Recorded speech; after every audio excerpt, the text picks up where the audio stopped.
For those who have not had the good fortune to behold Aretuza and the island on which it stands, I beseech you to seek an opportunity to do so. It is beautiful, within and without. Although, unless you have important business or influential acquaintances, I fear that most of the complex will remain a mystery to you. Visitors and even clients are often restricted to Loxia, which is the lowest level of the island. Still, even the views from Gorsvelen are rather spectacular. And one, on a clear day, can behold the whole of the Isle of Thaned, with the gigantic stone block of Garstang Palace, its body seemingly carved into the rock upon which it stands, crowned by golden domes that shimmer in the sunlight, and the soaring solitary tower of Torlara, the Tower of the Gull, that looms high above the cape. Its summit oft-times lost amid the clouds, and, of course, Aretuza itself. The scene is picturesque, to say the least.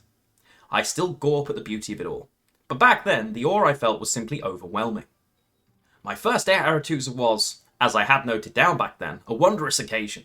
The excitement that I'd been harbouring for so many years came bubbling to the surface, and I grinned uncontrollably, skipping around like an excitable grasshopper, and asked far, far too many questions. I so desperately did not want to come across as a giddy child, but I couldn't contain myself. Luckily, I think the other girls were too busy fussing about their own demeanour to take any notice of mine. But as is often the case, my enthusiasm, or, well, over-enthusiasm, soon dissipated. My upbringing had afforded me a certain level of familiarity with the basics of magic, so, by no fault of the school itself, I found the first lessons particularly simple and, it pained me to admit, rather dull.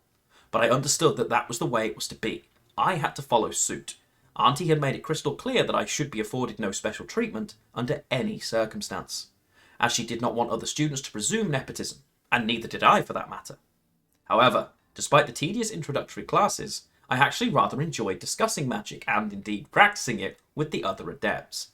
It was exciting to witness the wonderment of those still unfamiliar with the fundamentals of the power they were to spend their lives mastering.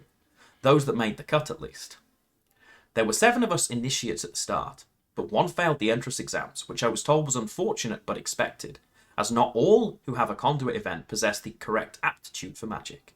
To this day, I still do not understand completely how the tests assessed our capabilities. They had no tangible relation to the use of magic or knowledge of the practice. They consisted mainly of evaluating shapes, patterns, and elements, together with a round of questioning containing rather peculiar and somewhat random themes.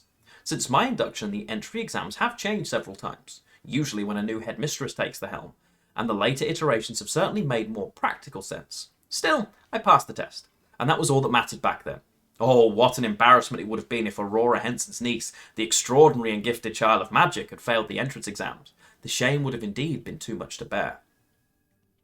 In the beginning, there were, as mentioned, only a handful of adepts, and so we shared many lessons with older students. It was during one of these classes when I first met the kindest girl I've ever had the pleasure of calling a friend. Her name was Kalina. She was in the 4th year at the time, and I liked her immediately, although she wasn't the brightest. Far from it, in fact. In fact, she was friendly and funny and caring and made me feel welcome. She was exactly what I needed in a companion, and I am forever grateful to have known her. If the universe is in a constant state of balance, as some scholars assert, then it makes sense that on the day I made a friend, I also made an enemy. Her name was Yana, and she was a member of the first class of Aretuza, which meant she had already graduated and would assist in teaching the younger students from time to time. I fear words alone would not do justice in describing the extent of contempt I held towards her and her classes. They were simply awful. For reasons then unknown to me, she would find any and all opportunity to ridicule and scorn me in front of the other adepts. The simplest of mistakes, even a differing opinion, would quickly turn into a scathing rant about my lackluster capabilities or, on the worst days, some form of monotonous punishment like scrubbing the lavatories.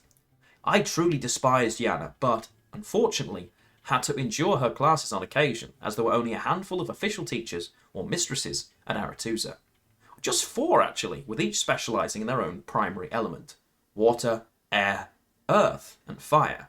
You see, it was, and still is, widely accepted that a young mage will go on to master only one of the elements, if they are even able to achieve that feat, as many don't. So far, there has been only one sorcerer in the world known to have mastered all 4 elements, and his name was Jan Becker.